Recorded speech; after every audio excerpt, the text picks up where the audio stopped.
Hello you guys, welcome back to my channel. My name is Kambri and today I'm going to be sharing the books that I read in August and September. Okay, so I started off August reading Legendborn, which this was one of the books that I was excited to read. I know a lot of people rave about this book and they rave even more about the sequel to this one, and this is a YA fantasy book, so I was like, okay. Usually I like fantasy and I really like YA fantasy. I expected myself to be more intrigued by the storyline and the plot, but I really wasn't. And it's all about this girl named Bree. Her mom passes away in a car accident whenever she was younger, and she's just never been able to get over that. She thinks that there's like more to the story than there actually is. I really didn't connect with this book, so it's hard to formulate how I feel about it. Me, myself, I can't really like tell you guys what this book is about. Even after finishing it, I still don't really know what it's about. I just know that she like joins this program at UNC. She somehow like finesses her way into the secret society, and then within the secret society, she like starts to like discover all these things about like herself and like her family. So I'm sorry, I'm not telling you guys on this book. I didn't really enjoy this one. But reading it, I could understand why other people really loved it. I can understand the lore. And then I read another fan favorite, which is In a Jam. I did not like this book. I skimmed a lot of this book whenever I was reading it. This book starts off with Shay. She's about to get married, but then she ends up running away from her wedding. That's like happens like first page, first chapter. She like runs away to the town she grew up in because Shay's grandmother, who passed away, left Shay her tulip form, so then she ends up staying there. Although one, this cover is absolutely adorable, and two, I love the setting of this book. I love that this book was based in a small town. That aspect of it being based in a small town made me love it, but every other aspect I did not. Noah also becomes like a single dad to his niece, and his niece, she would curse up a storm, and I'm like, you're young, why are you cursing? It kind of reminded me of like Waylay in Knock 'Em Out series. Like, why are you cursing? Like, you are a child. This one I rated it like 3 stars just because majority of the book I was skimming it. I know I started this video off with 2 very like negative reviews over 2 beloved books, but I am here to scream at the top of the rooftops how much I love the Chestnut Springs series. These books, like, I literally love them so much. Like, this has to be my favorite series I have ever read. That's hard to say because I love the Shatter Me series more than anything, but this series is right there next to it.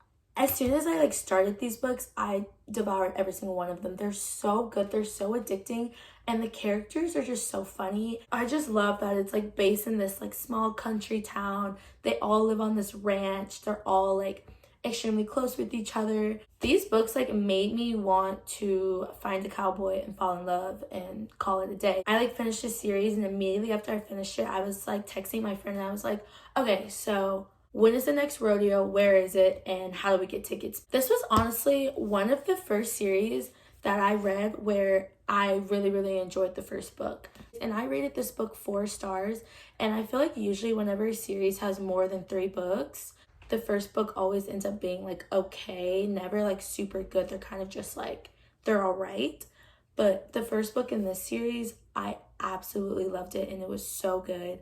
But if I had to pick my favorites out of all 4 of these books, I would definitely say my favorites are going to be Heartless and then also Reckless. These 2 books, I think about Theo and I also think about Cade quite literally all the time. Like, these men are perfect. All these men are perfect in the series, but I really love these 2. I remember I rated Reckless 5 stars, and then I almost rated Heartless 5 stars. I'm thinking about it. A lot of the time I'll be thinking, I'm like, do I just change my rating of Heartless to 5 stars? And I really think I'm going to. So mark my words in this video, I am declaring that this book is 5 stars. I thought it was a 4.75, but then I'm like, no, that's ridiculous, because based on the amount that I think of Willa and Cade, clearly I love this book more than I'm anticipating, and I need to just rate this book 5 stars and call it a day. This one is my favorite book. Like I told you guys, I'm gonna try and keep this short.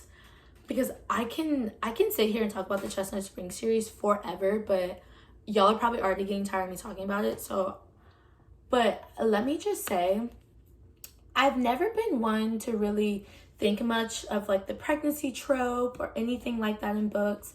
Like, I wouldn't say I dislike it, but then I wouldn't say like, oh my god, I love it. I'm like indifferent to the pregnancy trope. I'm like neutral, it's like whatever. And in this book, it's so good because this one is about Winter, which is Summer's sister, and she ends up having a one-night stand with Theo. And this one just really like struck me in the heart, and I think it's because there was a kid involved. I just know that's also why Heartless is one of my favorites in the series. Whenever kids are done well within a book, it like makes me connect with the characters more. This whole series to me is 5 stars. I didn't rate every book in the series 5 stars, but I consider it a 5-star series. Then after I read Chestnut Springs, I read Done and Dusted by Lila Sage on my Kindle. At that point, I was like, I don't want to be done with like the cowboy romances. Like, I need to keep the vibes going. I need to keep this momentum up because I'm sad that like I'm done reading Chestnut Springs. So then I read Done and Dusted because that's another book that's been blowing up everywhere. And that was also another book that I didn't really have any strong opinions on. I thought it was great. It was like a quick read. It wasn't anything that I was necessarily obsessed about. I know there's a second book that just came out, and I'm at this point in time, I'm not entirely sure if I am going to be reading it or not. And then I got my fantasy in for the month, of course. And this month it was The Serpent and the Wings of the Night. And the best way to describe this book is it's as if the Hunger Games involved vampires. And that's exactly how Destiny Sidewell described it in her reading wrap up about this book.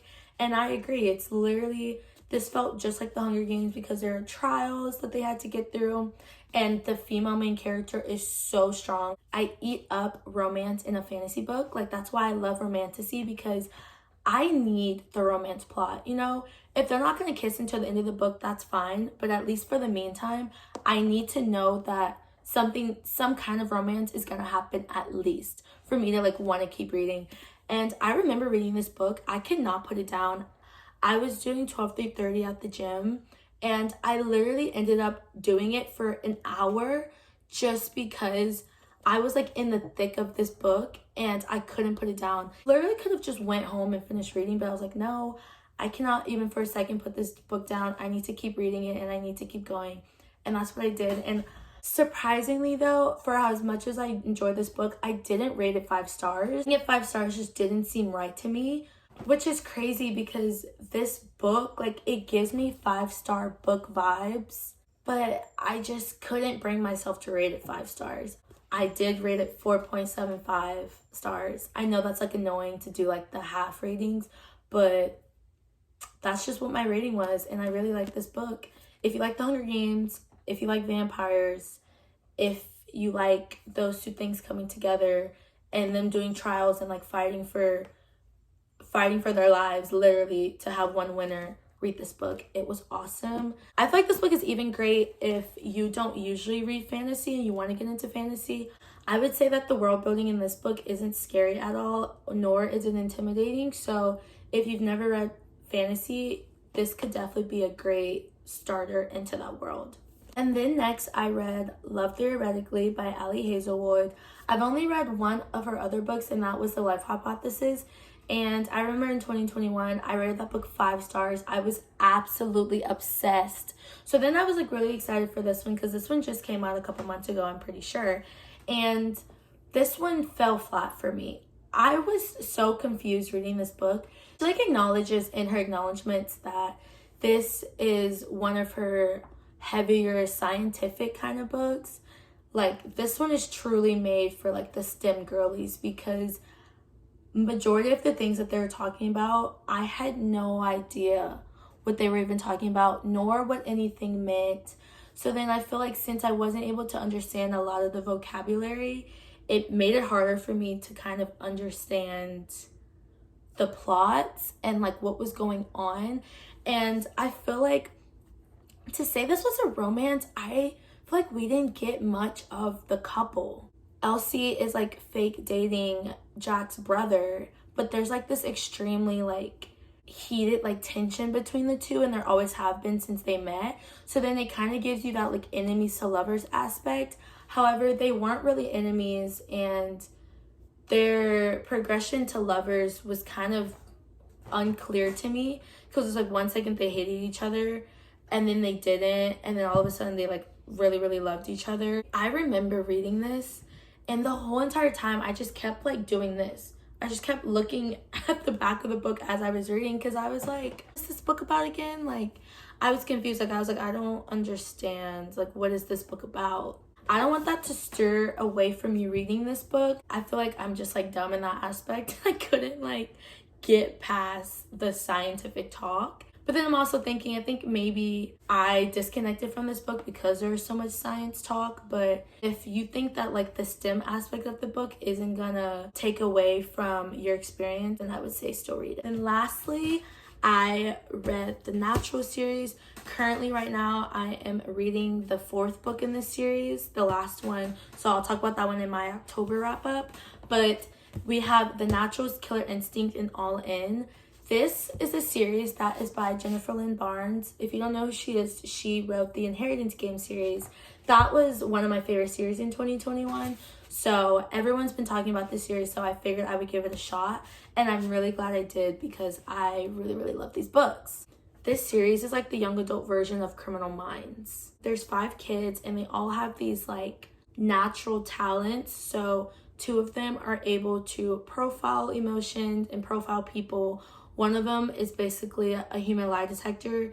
One of them can read into emotions and like read people's emotions really well. And then there's another one who is basically like a human calculator, a human computer. She knows everything about everything. And all of them work together in this program for the FBI, solving these cold cases. Obviously, it's like unrealistic, because no way would the FBI ever hire like high school students to be doing their dirty work for them. But in this series they do, and it's really entertaining. And the series is kind of like spooky too. I like kind of started getting paranoid. I'm always like, oh my god, like is someone gonna bust in my room and literally attack me? Once you get into these books, you're not gonna want to stop reading until you finish them. Of all the books so far, All In is my favorite. This one took place in Las Vegas, and it was just so entertaining. This book is about like 370 pages, almost 400 pages. And I remember last week, I literally started reading this book at 6 p.m. and I did not finish it until the next day. Like, yeah, and also didn't go to bed. Reading this book in one sitting was so good. These are the 2 books that I'm reading right now. One is The Ashes and the Star-Cursed King. This is the sequel to The Serpent and the Rings of the Night, like I was telling you guys. Right now it's a duology, but I'm pretty sure there's gonna be like a lot more books in the series. And then also there is kind of like a novella that goes in between these 2 books called The 6 Scorched Roses. It's just about 2 of the characters that are talked about in this series. However, you don't have to read the novella. I read it because it was on Kindle Unlimited, so I was like, okay, I'll just read it. But it just kind of gives you background story to 2 of the characters that are introduced in this book. But even without reading it, you'll still like understand the characters and you won't be confused in any kind of way. This is the last book in the Natural series. This one's kind of thicker, and it's only thicker because there is the novella kind of epilogue book called 12, and they just like included that book into this one so that they didn't have to do like a separate book. That's all the books that I have for you guys that I read in August and September. This was also a really great reading month. I'm very excited for October because I have a lot of books that I want to read. I have a lot of mysteries, a lot of just kind of like spooky Halloween themed books. I always set TBRs and I never follow them. But thank you guys so much for watching, and I'll see you guys next time. Bye.